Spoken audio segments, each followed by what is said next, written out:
Chapter 1. Bringing your new equine companion home. Introducing your horse to his new home. Your new equine companion has arrived. He's nervous, looking around this new place, surrounded by new people, unsure of where he is or what may happen to him next. You must make his adjustment easy and as stress-free as possible. So what do? Imagine yourself as a child, moving to a new neighborhood and school. You'll miss your friends and old neighborhood, and your new horse will feel the same way.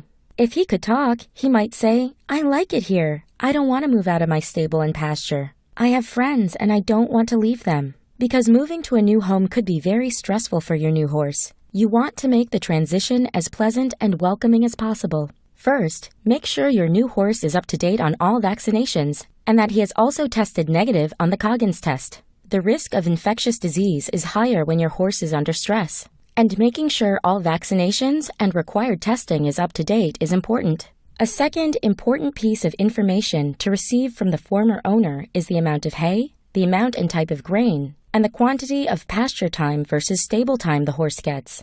A sudden change in your new horse's food and pasture/stable time can cause stress, leading to serious complications. For example, a horse that has spent the majority of his time in the pasture who is suddenly confined to an indoor box stall for several hours may experience health issues. Sudden changes in feeding amounts and types may cause illnesses as well. Transition time for both food and shelter will need to be slow and gradual. The new kid.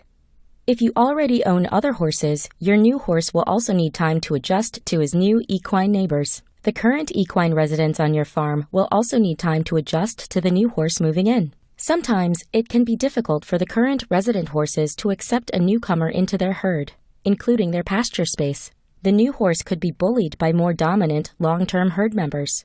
To accommodate for this, without isolating your newest horse from the herd, you can keep a smaller pasture space adjacent from the main area for the newcomer to utilize until the horses have adjusted. This way, he will still be able to see and interact with the current residents, without risk of bullying or harm. Remember, this can take time. Be patient. Adjustments will not take place overnight, and like people, horses all have their own personalities and can sometimes take longer to become comfortable in a new place or situation. Horses are herd animals by nature, and this way the newcomer as well as the long-term residents can adjust and eventually be allowed to share the same space.